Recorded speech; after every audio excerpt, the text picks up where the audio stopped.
Sulu boyalar çocukların hayal gücünü ve renk algısını geliştiren en keyifli boya tekniklerinden biridir. Tek renk, sınırsız duygu. Bugün sulu boyada çocuklarla mavi renk ile çalışıyoruz. Merhabalar. Bu videomuzda çocuklar ile sadece iki renk kullanarak sulu boya ile gece çalışması yapacağız. Burada çocukların öğrenecekleri teknik ile sulu boya çalışmalarında renk tonlaması nasıl yapılır, tek bir renk ile duygu nasıl verilir, hayal gücü nasıl geliştirilir bunları öğrenmiş olacaklar. Birçok çocuk sulu boya çalışmaları yapmayı çok seviyor ama bazıları sadece sulu boyanın gerçekten nasıl kullanıldığını biliyorlar. Sulu boyalar fırçayla boyayı alıp kağıda dümdüz boyadığımız bir teknik değildir. Suyu kullanarak ne kadar açık, ne kadar koyu renkler verebildiğimizi keşfetmemiz gerekir. Bunu öğrendiğinde çocuklar sulu boyadan çok daha keyif alacaklardır. Bu çalışmamız için ihtiyacımız olan malzemeler 200 gram üzeri resim defteri olması gerekiyor ya da resim kağıdı. Çünkü sulu boya çalışmalarında kağıdın içerisine suyu hapsedebilmesi için gramajı yüksek ve dokulu olması gerekiyor. Bir diğer ihtiyacımız teknik çizim kalemleri. Keçeli kalemlerde maalesef dağılma yapıyor. O yüzden teknik çizim kalemi dediğimiz siyah ince uçlu bir kalem, bu tükenmez kalem de olabilir, işimizi görecektir. İnce, kalın ve orta boyutlarda fırçalar ve kalite olarak iyi bir sulu boyaya ihtiyacımız var. Malzemelerde kalite bizim için çok önemli. Çünkü bazen çocuklar çok güzel resim yapıyorlar ama kullandıkları boyanın kalitesi iyi olmadığı için benim resmim güzel olmadı diyorlar. Ama burada olmayan şey aslında onun resmi değil. Maalesef boyanın kalitesinden kaynaklanan bir sorun. Malzemelerimiz hazırsa çalışmamıza başlıyoruz.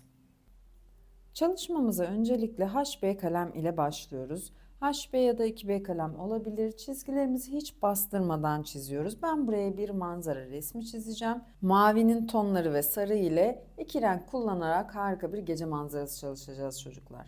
Resmime bir yer çizerek başlıyorum. Burası benim yerim olacak. Burada da binalar olacak. Şu alana bir de kaldırım çiziyorum.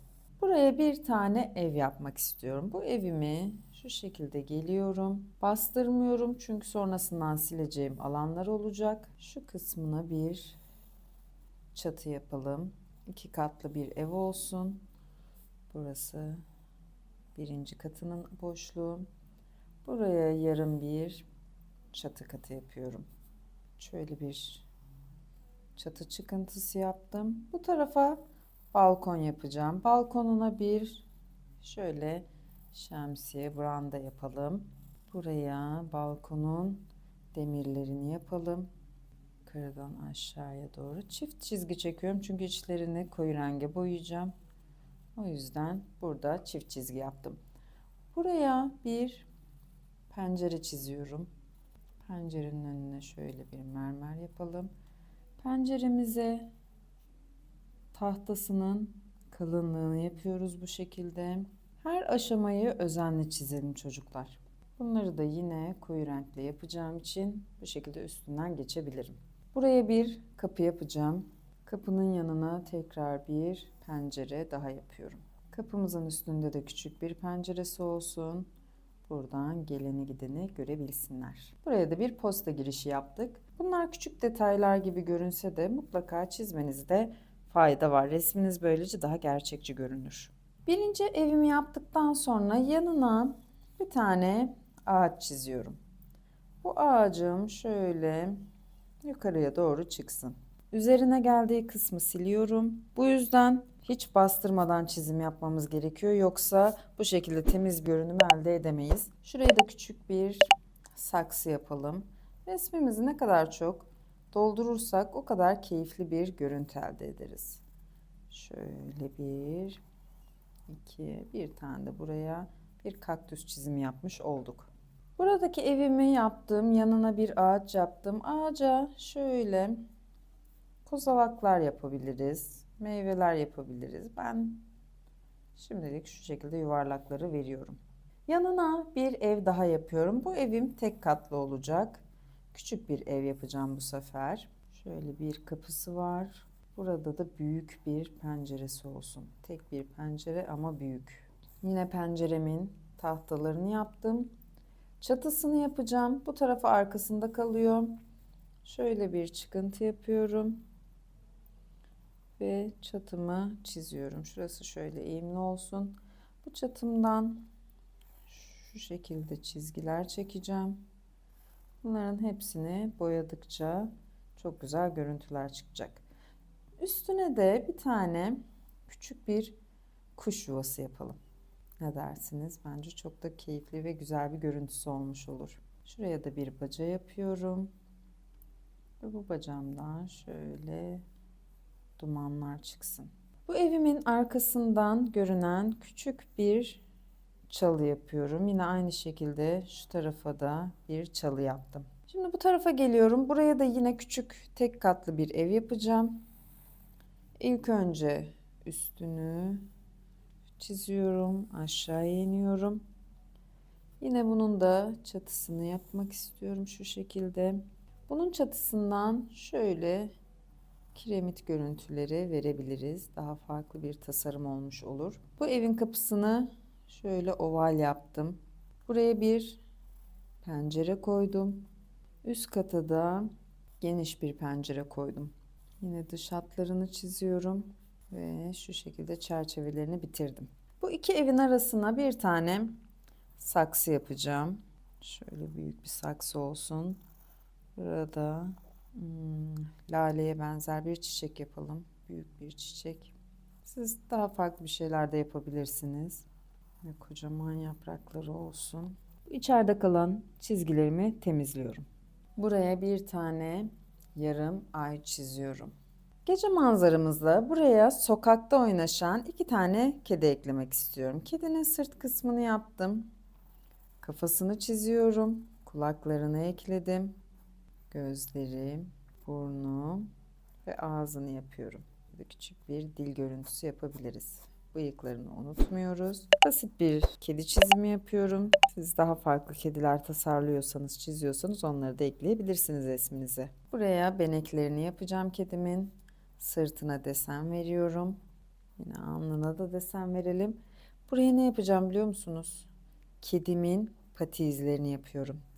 Çok sevimli bir görüntü elde ediyoruz burada böylece. İki tane de şu ön ayakları için yapalım. Bu kedi başka bir kediyi kovalıyor olsun. Yine buraya da bir kedi arkadaş yapalım ona. Yine başını çiziyorum öncelikle.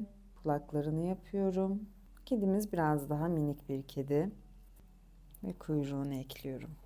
Bu kedimize de şöyle daha büyük benekleri yapabiliriz. Desenler yapabiliriz. Yine o kedimize de pati izleri yapıyorum. Ve son olarak şuraya bir sokak lambası yapacağım. Resmimizde iki renk kullanacağız. Geneli mavi olacak, mavinin tonları olacak. Sokak lambamızın aydınlattığı yerde sarı olacak. İlk önce şuraya sokak lambasının aşağıya doğru eğilmiş bir şekilde çiziyorum. Daha sonra buradan çıkaracağım ve dümdüz inmeye çalışıyorum. Geliyorum buradan aynı kalınlıkta dümdüz aşağıya doğru iniyorum. Şurası biraz kalın oldu. Orayı inceltiyorum hemen. Burada sokak lambam şu alanı, bunu hiç bastırmıyorum. Ve şu alanı aydınlatsın istiyorum. Bu çizgiyi hiç bastırmadım. Kurşun kalemim ile çizimin bittiğinde eğer evinizde hamur silgi var ise hamur silgi ile şöyle üzerinden pıt pıt yaparak koyu çizgileri alabilirsiniz. Çünkü sonrasında teknik çizim kalemiyle üzerinden geçeceğim. Sadece bakın silmiyorum. Normal silgiyle siler gibi yapmıyorum. Sadece arada burası kirlendiğinde şu hamleyi yaparak tekrardan temizliyorum. Ve bu şekilde pıt pıt yaparak en koyu çizgileri yok ediyorum. 08 teknik çizim kalemi alıyorum elime. Farklı farklı markalardan olabilir ama sulu boya çalışma yapmayı seviyorsanız bu tarzda bir teknik çizim kalemi almanızda fayda var. Çünkü çok işe yarıyor. Zemini ortaya çıkarmakta ya da üstünden geçip resmi netleştirmekte ben çok faydasını görüyorum ve sulu boya çalışmalarımın hepsinde neredeyse teknik çizim kalemlerini kullanıyorum. Teknik çizim kalemimi elime alıp çizdiğim çizgilerin üstünden gitmeye başlıyorum. Bunu yapmamın sebebi üzerine sulu boyayla boyadığımda resmimin daha iyi ortaya çıkması. Eğer elinizde teknik çizim kalemi yok ise resmi sulu boyayla boyadıktan sonra üstünden Keçeli kalem ile gidebilirsiniz ama iyice kurumasını beklemeniz gerekiyor. Ama bu aşamayı keçeli kalem ile yapmayın. Çünkü keçeli kalemler suyu gördüğü an dağılabiliyor. Tüm dış hatları çiziyorum. Ben bu aşamaları hızlı bir şekilde keseceğim. Siz videoyu durdurup dış hattı çizdikten sonra devam edebilirsiniz. Pencerelerimi çizerken şurada kalınlıklar bırakmıştık hatırlarsanız. Onları bu kalemim ile boyuyorum. Bakın şu şekilde içlerini siyahı dolduruyorum. Aynı şeyi şu orta kısımda da yapıyorum ve burada da yapıyorum. Yine nerelerde yapacağımı tek tek göstereceğim sizlere. Şuradaki kiremitlerimden yukarı doğru çizgiler çekiyorum. Penceremi çiziyorum tekrardan. Kaldırım çizgisini çekiyorum. Ve burada bir kat daha vardı kaldırım çizgisi. Şuradaki ışığın çizgisini çizmiyoruz arkadaşlar. Orayı sadece boyayarak bir geçiş yapacağım. O yüzden şu çizgiyi çizmiyorum. Buradaki çatıyı çizeceğim şimdi. Pencereleri çiziyorum. Yine pencerelerin şu kısımlarını boyuyorum. Elimdeki kalem ile. Olabildiğince içini dolduruyorum. Boşluk bırakmadan boyamaya çalışıyorum çocuklar. Şimdi çatıyı tamamlayacağım. Çatıya küçük bir detay yapmak istiyorum. Şu şekilde boş kalmaması için çizgiler atıyorum. Daha dolu görünmüş olacak böylece. Yanındaki ağacı detaylandırıyorum. Ağacımın içindekileri siyaha boyuyorum burada. İster meyve deyin, ister kozalak deyin, size kalmış. Şimdi yanındaki saksıyı ve içindeki kaktüsü çizeceğim. Şu alanı yine siyaha boyuyorum kaktüsümdeki. Bunu çizdikten sonra kaktüsümüze şöyle dikenler ekleyebiliriz. Evimin ikinci katına geçiyorum burada. Bu çatıyı komple siyaha boyuyorum yine kalemimle. Bu kalemi çok bastırmadan boyamanız gerekiyor. Bastırdığınızda ucu kötü olabilir. O yüzden hiç bastırmadan boyuyorum. Penceremin altındaki şu kısmı burada yaptığım gibi çapraz çapraz yapıyorum. Ve balkona geçiyorum. Balkonun üstündeki şemsiyeyi, kapalı alanı yapıyorum. Bu alanın şu ortasını komple siyah yapıyorum yine. Burada olabildiğince resmimize hareket katmaya çalışıyoruz. Onun için bazı alanlarda siyahlar kullanıyoruz. Bazı alanlarda desenler kullanıyoruz. Balkon demirlerini de boyuyorum içlerini. İsterseniz resminize küçük küçük farklı farklı detaylar ekleyebilirsiniz. Sonuçta bu sizin resminiz. Üçüncü evime geçiyorum, küçük evime. Onun da dış hatlarını çizip kedilere geçeceğiz. Buradaki sokak lambasının dış hattını da çiziyorum. Yine içine koyu bir mavi tonuyla boyayacağız. Sadece dış hattını çiziyorum burada. Burada bacamızı şuraya dumanlar yapmıştık ama onlar direğin arkasında görüneceği için onları çizmiyorum ve hatta kafam karışmasın diye şöyle siliyorum oradaki çizgileri. Şuraya yarım görünen dumanlar ekleyebilirim. Kuş yuvamızı çiziyoruz. Kuş yuvasının yuvarlak kısmını siyaha boyuyorum ve çatısını da siyaha boyuyorum. Çatıdaki şu yaptığım çizgileri burada yaptığım gibi yine birer boşluk arayla şöyle çapraz çizgiler atıyorum. Yine şu penceremiz direğin arkasında kaldığı için siliyorum burayı. Penceremizin dış hatlarını verdik. Kenarlarını netleştiriyorum, boyuyorum. Sokak lambasının üst kısmını çiziyorum. Bunun içerisine direkte olduğu gibi koyu bir maviye boyayacağız. Kapımın dış hattını da çizip evleri bitiriyorum ve kedilere geçiyorum. Burada kedilerimizin öncelikle dış hatlarını çiziyoruz. Kulaklarının içini ve şu yukarıdaki desenleri koyu rengimize boyuyoruz. Gözlerini boyuyorum. Burnunu boyuyorum ve bıyıklarını çiziyorum. Üstündeki desenleri de yine siyaha boyuyorum buradaki elimdeki renkle. Yerdeki pati izlerini de komple siyaha boyuyorum. Sadece dış hatlarını çizmiyorum. İçlerini de dolduruyorum. Aynı şekilde öndeki patileri de yapıyorum. Burada palet kullanacağız resmimizde. Eğer evde bu tarzda bir paletiniz yoksa sulu boyalarımızın kapaklarını palet olarak kullanıyoruz. Bu bölmelerin amacı o zaten. Şu lekelerin içerisine burada yaptığım gibi siyaha boyamayacağım. Koyu bir mavi yapacağım. O yüzden şimdilik boş bırakıyorum. Patileri de içlerini dolduruyorum. Son olarak ayımızı çiziyoruz ve sulu boyaya geçiş yapıyoruz. Ayımızın da etrafından bir çizgi çekiyorum. Şimdi bazı alanlarda çift çizgiler oldu gördüğünüz gibi. Onları silgiyle temizliyorum. Bu şekilde rahatlıkla silebilirsiniz. Çünkü çizdiğimiz teknik çizim kalemi silinen bir şey değil. Bu şekilde temizleyerek sadece teknik çizim kaleminin çizgilerinin kalmasını sağlıyoruz. Sulu boyaları akrilik boya gibi direkt bu şekilde ıslatıp resim kağıdımıza sürmüyoruz. Bu sefer ne olmuş oluyor? Akrilik boya gibi çok net bir renk vermiş oluyor. Bizim amacımız suyun o inceliğini de görebilmek. Buradaki boyamı iyice ıslatıyorum ve şurada bir alana bırakıyorum.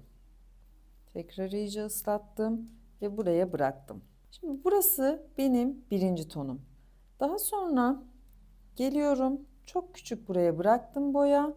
Bu sefer buradan su alıp tonunu açıyorum. Bakın daha açık bir ton elde edeceğim. Yine aynı şekilde geliyorum. Buraya bıraktım. Biraz daha bırakıyorum. Bu sefer hafiften siyaha batırdım ve daha koyu bir ton elde ettim. Şu an elimde 3 tane ton var. Bir tanesi çok açık, bir tanesi ana rengim mavi, diğeri de koyu bir mavi. Buradaki maviyi bittikçe buradan temin ederek kullanabilirim. Sulu boya resim yaparken elimizde her zaman bir tane peçete olmasında fayda var. Burada fırçamdaki fazla suyu ve maviliği alıyorum. Şimdi başka bir fırçaya geçiyorum ve bunda da suyu alıp sarıya buluyorum. İlk önce sarı ile başlıyorum. Sulu boya çalışmalarda ne kadar çok açık renk ile başlarsanız sizin için o kadar faydası olur. Diğer koyu renkler bulaşmamış olur. Bakın buraya sarıyı dokundurdum ve bıraktım. Şimdi tekrar boyadan almıyorum. Suya batırıyorum ve şuradaki fazla suyu bir peçeteye bırakıp bakın sadece suyu taşıyorum. Geldim ve suyla sarıyı taşıyorum. Bittiğini düşündüğümde bir yere dokunduruyorum ve sonrasında sadece su ile diğer taraflara doğru taşıyorum. Paletteki rengim bitti. Buraya koyuyorum. Aldım şuradan şöyle aşağıya doğru taşıdım ve tekrar su alıyorum. Boyaya batırmadan bu suyu gezdiriyorum. Bakın daha şeffaf bir görüntü elde etmiş oluyorum böylece. Tekrar sarıya batırdım. Şu alanı boyuyorum. Ve tekrar suyu alıp suyla bu şekilde gezdiriyorum. Çok hızlı hareket etmemiz gerekiyor sulu boya yaparken. Boyayı bıraktığımız an kurumadan hemen suyla taşıyabilmek için hızlı hareket etmemiz gerekiyor. Bakın sadece suyla çalıştığım için ne olmuş oldu? Buralar koyu, burası açık, burası koyu, burası açık. Sulu boyanın o şeffaf yapısını da görebilmiş olduk. Gökyüzündeki ayı boyayacağım şimdi. Yine burayı sulandırdım. Direkt ham haliyle kullanmıyorum. Geliyorum ince bir fırça ile ayı boyuyorum. Şu an için sarı boyalarımla işim bitti. Biraz daha kalın bir fırçaya geçiyorum. Şurada ham haline bıraktığım maviye biraz su ekliyorum. Daha sonrasında şu köşeden başlıyorum. Bakın çok açık bir mavi elde ettim. Boyayı açmak için su alıyorum ve etrafa taşıyorum. Tekrar bir boya koyuyorum. Ayıma dikkat ediyorum burada. Ona değdirmiyorum. Biraz daha boya ekleyeceğim paletime. Şu şekilde boyayı bırakıyorum bolca. Ve tekrar suyla açıp şu alandan bir yerden bakın çok daha koyu oldu. Burada hemen suyu elime alıyorum ve dağıtarak etrafa yayıyorum. Koyuluklar, açıklıklar, sulu boyanın asıl kullanım tarzı bu şekildedir. Sürekli boyaya batırarak kullanmıyoruz boyamızı. İhtiyacımız olan asıl şey sulu boyanın şeffaf görüntüsü. Burada sarı alanıma hiç girmiyorum. Bu şekilde sadece bakın suyla açıyorum. Boyam bitene kadar. Boyanın bittiğini zaten fırçanızdan şöyle ses gelmeye başladığında anlayacaksınız. O yüzden hemen tekrar bir boyaya batırıyorum. Şöyle köşe bir alandan başlıyorum. Tam resmin ortasına batırmıyorum boyamı ki geçişleri kenardan beri yapabileyim. Şimdi şuralara birazcık katıyorum. Sarı alana girmemeye çalışıyorum. Çünkü orada bir aydınlatmam mevcut. Fırçama tekrardan boya aldım. Paletime bırakıyorum boyayı. Fırçayı bir kere batırıp orayı sulandırıyorum. Ve şu kenardan tekrardan bolca boya oldu. Şimdi su ile bunu etrafa güzelce dağıtacağım. İlk önce zemini tamamen bu şekilde dağıtarak kullanıyorum. Şuradaki boyama biraz su ekliyorum. Alttan yukarı doğru çıkaracağım burada boyayı. Bakın boyayı ham haliyle, yani şuradan alıp koyduğumda hep köşelere koyuyorum ki direkt resmin ortasında net bir koyuluk olmasın diye. Ana mavi ile şu an için işlemim bitti. Şimdi ne yapacağım? Daha ince bir fırçaya geçiyorum. Burada koyulaştırdığım bir mavim var ama onu biraz daha yoğun yapmak istiyorum. Çünkü çok yerde kullanacağım. Boya alıyorum bir sürü.